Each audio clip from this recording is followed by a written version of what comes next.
r/Nosleep, posted by Reddit user A_Stony_shore, the 12 rules.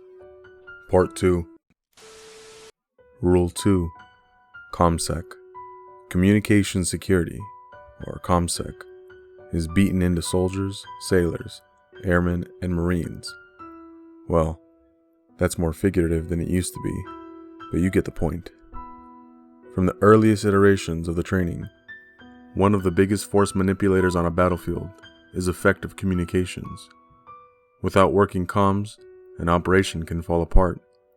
Assets can be lost and people can die, even in training. For my part, providing support to units conducting training requires us to have working comms both in the mechanic shop and in our vehicles. Usually these comms are unsecured, truth be told. Just an old SYNCAR set with a basic single channel, plain text configuration. Every once in a while though, when there's a big combined arms operation, we can actually get orders to shadow the units through their evolution, to ensure their vehicles remain mission capable, and something as small as a cracked hose doesn't stop some would-be Patton from showing off to his commanders. And that, my friends, requires a radio fill to keep us all talking the same language.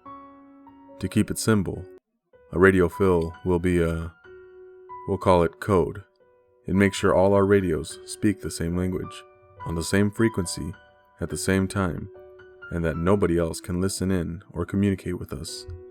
So, after returning to duty, and steadfastly adhering to the rules laid out by Mikey and the shop, we got detached to brigade level assault on the national fake city of Sokovia. Yes, seriously. I was pretty excited, to be honest. Sure, it'd be hard work, and we wouldn't get much sleep for a week, but it's fun as hell watching entire battalions maneuvering through the desert, dancing with combat engineers, acting as Op 4, doing everything in their power to slow the assault. It started out about as beautiful as you could imagine. Entire armor columns roared to life and advanced as one. For a time, the harmony was flawless. But all plans start to fall apart when they encounter reality. We call it friction. Oh, an oil leak here, heat stroke there, miscommunication on fuel point. You know how it goes. Reality is complicated, and everyone makes mistakes. Before long, we found ourselves having gone without sleep for 2 days, bouncing around the alien hellscape, trying to do what we could to keep the beast moving its objective.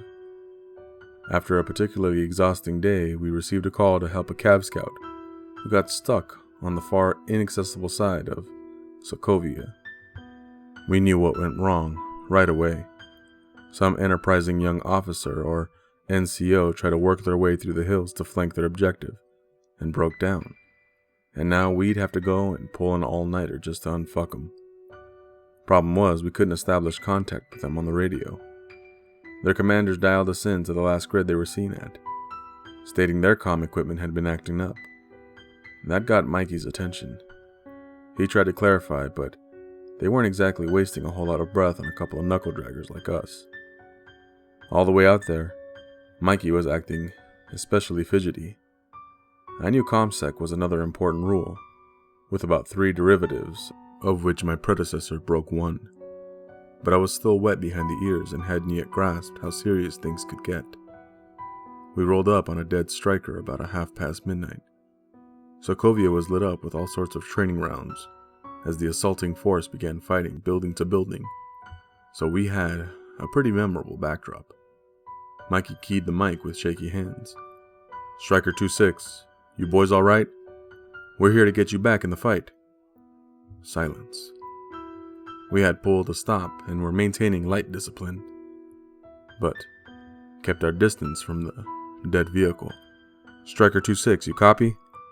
Static echoed back for some time. Suddenly, someone hotkeyed the mic on their end, and we could hear some weird, indecipherable tongue. In the background, we could barely make out heavy panting and screams. Mikey tried to key the mic, but the channel was awash with a cacophony of misery. I was too stunned to even question it, and let Mike take the lead. He switched the channel over to the company frequency. Stryker Actual, this is Romeo Charlie. We have eyes on Stryker 26. Can you verify the last comm fill? Romeo Charlie, this is Stryker Romeo. Last comm fill was 1600 today, but 26 was mission non-capable at the time, so they didn't get the update. Mikey looked at me, and even in the gloom only illuminated by direct fires, I could tell he'd gone white. What is it, man? Dude, they fucking didn't. They failed that ComSec 101, okay? Stryker 26 has been out here without any communication with their chain of command for almost 9 hours. He continued to mutter obscenities at himself. They know better. They get all the briefing. He sounded exhausted. Listen, 26 didn't get the comm fill. They were off the grid, okay? You know what usually happens when you get a couple of Joes who can't reach anyone all of a sudden. They switch over to their unsecure comms and try to reach range control, or start using their cell phones. I finished for him. That's right. And unsecured comms out here on this range is a huge fucking no-no. For all sorts of reasons. Not the least of which is Samantha. We'd been awake for almost 2 days, and despite the fact I'd learned not to doubt him, I could barely control my laughter. Shut the fuck up, dude. He cut me off mid-giggle. I'm sorry. I'm tired. He carefully reached over to the radio and cleared it before I could react. He dumped everything. Our frequencies, our fill, everything. Now we were alone too. What the fuck are you doing? I almost shouted. He held his hand up, index finger pointing upwards, telling me to hold the fuck on. Then he pointed to the Stryker laying there, dark and seemingly abandoned. He reached a hand out to the driver's side window of our truck and rapped the roof with his Gerber. An ear-piercing moan emanated from all around. Okay, rookie. Single channel plain text. Frequency 39500. Go.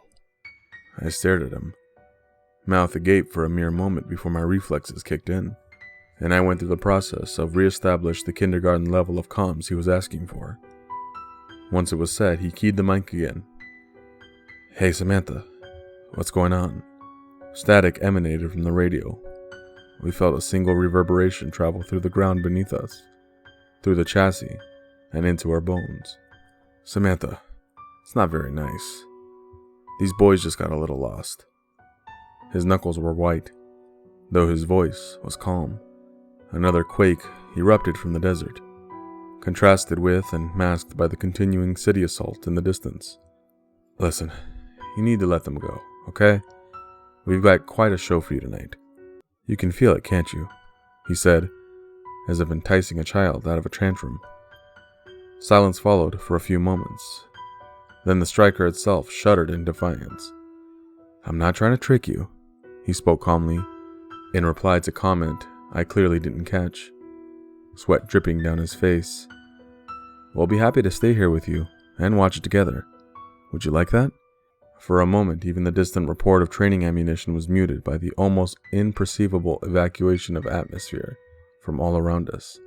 I instinctively breathed out to clear my lungs as vacuum engulfed us, and sound ceased to have any meaning. In my panic, I struggled and flailed hopelessly, as if I were a kid again, having been thrown into a pool not knowing how to swim. Mikey, however, kept focus on the mission. He was tapping the roof with his Gerber, while I clawed at the window. Morse code. He continued to bargain with Samantha, even as we faced our end. Then, as soon as it had begun, it ended. The sweet stench of that hot desert air returned, and with it my sanity. The Stryker lights came back on, and all at once we could see her crew wandering around as if nothing happened. Quicker to recover than I, Mikey stepped out of the vehicle. Hey, you guys all right? He wandered up to the NCOIC, who was clearly in shock. We missed the... Yeah, you missed the fill. We came out to see what was up. Everything okay? Your vehicle up and running? Yeah, he replied in a daze. Alright, well, don't forget the safety briefings, okay? You can't miss your fills on this range, and if you do, you maintain radio silence. Here. Mikey pulled out a small device and helped them load their radios properly. The confused NCOIC nodded, and they got back in their Stryker and continued with their mission towards the city. Mikey stepped back into the cab, deflated. I don't know what the fuck is up with these units, man. Their command says they broke down, and so they just didn't get the fill, but that's bullshit. Leadership failed. They didn't even get the S6 out here. Just forget about them. Leadership dropped the ball, and Samantha almost got those poor guys because of it. So, are we getting the hell out of here, or... Mikey looked at me wide-eyed, miming me to shut the fuck up.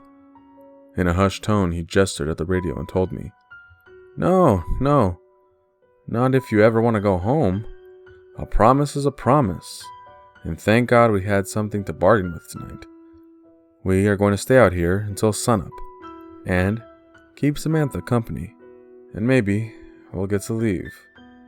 I didn't ask any more questions that night, as we witnessed the fall of a city. We sat there drinking cold coffee and slurping copious amounts of dip.